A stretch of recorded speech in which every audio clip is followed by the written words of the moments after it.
नमस्कार साथियों, स्वागत है आपका हमारे चैनल आई एम मोटिवेटेड में। आज हम श्रीमद् भगवद गीता के अध्याय 11 के बारे में जानेंगे। अर्जुन की भक्ति बढ़ाने के लिए श्री कृष्ण ने पिछले अध्याय में अपनी दिव्य विभूतियों का वर्णन किया था। अंत में उन्होंने कहा था कि सात्विकता, महिमा और शक्ति उनकी अपारदर्शी महिमा की एक श्रृंगारी प्रकृति है। यह अर्जुन को चकित कर देने वाला हो गया। इस अध्याय में वह भगवान से अपने विश्व स्वरूप या अनंत ब्रह्मांड रूप के दर्शन कराते हैं। श्री कृष्ण अर्जुन को अपने अनंत रूप में देखने के लिए दिव्य दर्शन प्रदान करते हैं, जिसमें सभी ब्रह्मांड शामिल हैं। अर्जुन को देव के शरीर में संपूर्ण सृष्टि दिखाई देती है, जिसमें असीमित भुजाएं, मुख और उदर शामिल है। यहाँ ना तो कोई आदि है ना ही अंत। यह सभी दिशाओं में अथाह रूप से उजागर हुआ है। अर्जुन कहते हैं, तुमने मुझ पर दया करके जो परम विश्वास, आध्यात्मिक ज्ञान प्रकट किया है, उसे आश्चर्य हुआ कि अब मेरा मोह दूर हो गया है। हे कमल नयन, मैंने आपसे संपूर्ण पवित्र महिमा के प्रकट होने और तिरोभाव के विषय में विस्तार के बारे में सुना है और आपकी नित्य महिमा के विषय में भी सुना है। हे भगवान, आप वही हैं जो आप स्वयं को स्वीकार करते हैं। हे प्राथमिक, अब मैं आपके दिव्य विश्व रूप को देखने की इच्छा रखता हूँ। हे समस्त योग शक्तियों के स्वामी, यदि आप देखते हैं कि मैं इसे देखने के लिए सत्य शक्तिवान हूँ, तो कृपया मुझे वह अज्ञानी विश्व रूप दिखाएं। भगवान कहते हैं, हे पार्थ, विभिन्न आकार और रंग वाले सैकड़ों और हजारों अद्भुत सिद्धांत देखे। हे भारतवंशी, मुझ में आदित्य के पुत्रों वसु, रुद्रों, अश्विनी कुमारों पुत्रों और पहले कभी प्रकट हुए आश्चर्यों को देखते थे। हे अर्जुन, अब संपूर्ण ब्रह्मांड को, जिसमें चर अचर सब कुछ है, मेरे विराट रूप में एक साथ देखो और जो कुछ भी आप देखना चाहते हैं उसे इस विराट रूप में देखें। परंतु आप अपनी इन भौतिक आंखों से मेरे विराट स्वरूप को नहीं देख सकते, इसलिए मैं दिव्य दृष्टि प्रदान करता हूँ। मेरे राजसी ऐश्वर्य को देखो। संजय ने कहा, हे राजन, ऐसा अनोखा योगेश्वर भगवान श्री कृष्ण ने अर्जुन को अपना दिव्य और ऐश्वर्यशाली रूप दिखाया। उस विराट रूप में अर्जुन ने दिव्य मुख और दर्शन किए, जो अनेक दिव्य आभूषणों से सुशोभित थे और अनेक प्रकार के दिव्य अस्त्र शास्त्र धारण किए थे। उन्होंने अपने शरीर पर अनेक मालाएं धारण की और उनके मधुर सुगंधित दिव्य सुगंधियों से उनका अभिषेक किया था। वो स्वयं को अद्भुत और अनंत भगवान के रूप में प्रकट करते हैं, जैसा चेहरा सर्वत्र व्याप्त है।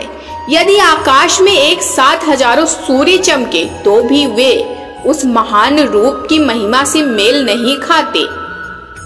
तब अर्जुन ने रोंगटे दिखाकर भगवान के सामने सिर झुकाया और हाथ जोड़कर कहा, हे श्री कृष्ण, मैं आपके शरीर के बारे में सभी देशों और विभिन्न समुदायों के मनोविज्ञान को देखता हूँ। मैं कमल के फूल पर बैठा ब्रह्मा को देखता हूँ। मैं शिव, सभी ऋषियों और दिव्य नागों को देखता हूँ। मैं हर दिशा में अपने अनंत रूप को देखता हूँ, जिसमें भुजाएं, पेट, मुंह और आते शामिल हैं।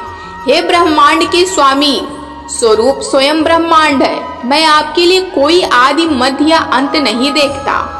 हे श्रेष्ठतम, स्वर्ग और पृथ्वी के बीच का स्थान और सभी दिशाएं आप ही से व्याप्त हैं। आपके अद्भुत और भयानक रूप को देखकर मैं तीन लोगों को भय से कांपते हुए देख रहा हूँ। हे प्रभु, आपके अनेक मुख, उत्सव भुजाएं, जंघा, पैर, उदर और भयानक दांतों वाले भव्य रूप की पूजा करके सारे लोग स्वाभाविक हो रहे हैं और मैं भी धार्मिक हूँ।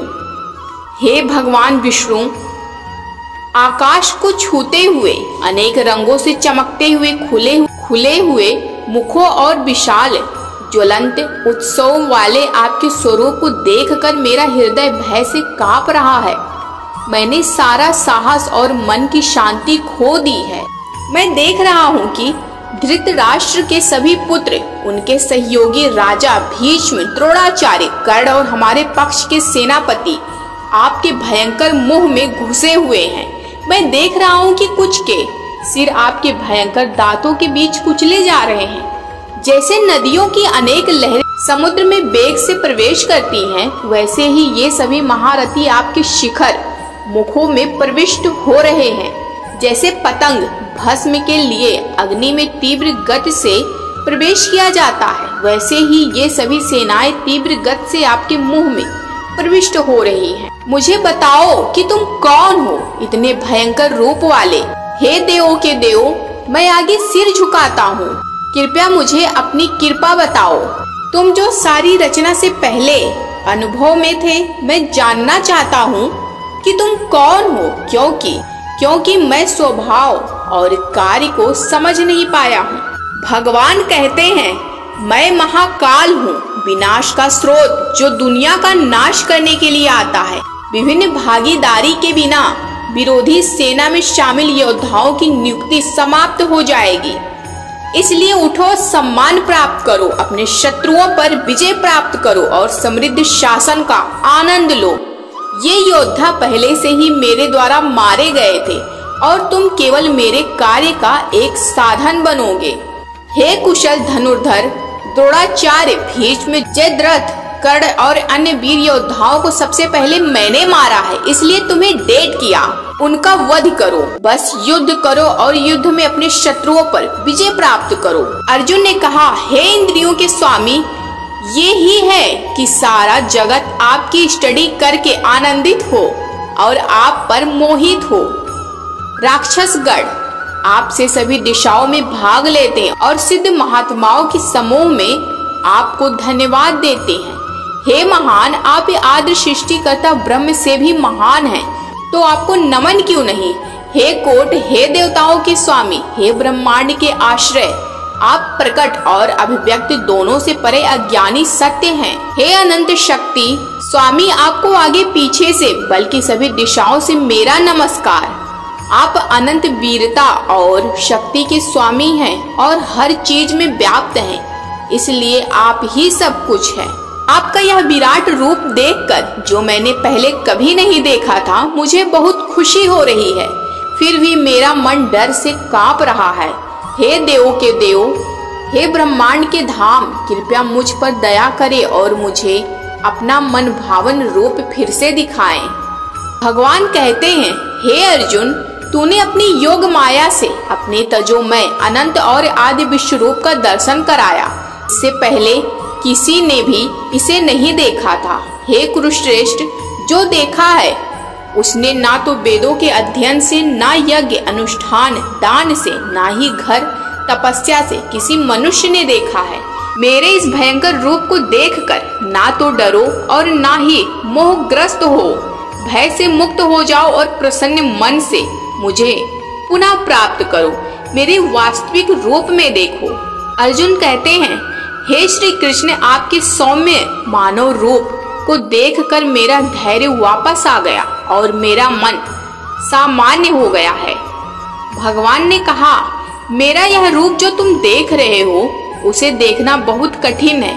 इसे देखने के लिए स्वर्ग के देवता भी उत्सुक है। ना तो वेदों के अध्ययन से, ना ही तप, दान या निवास से मुझे वैसा ही देखा जा सकता है जैसे मैंने देखा है।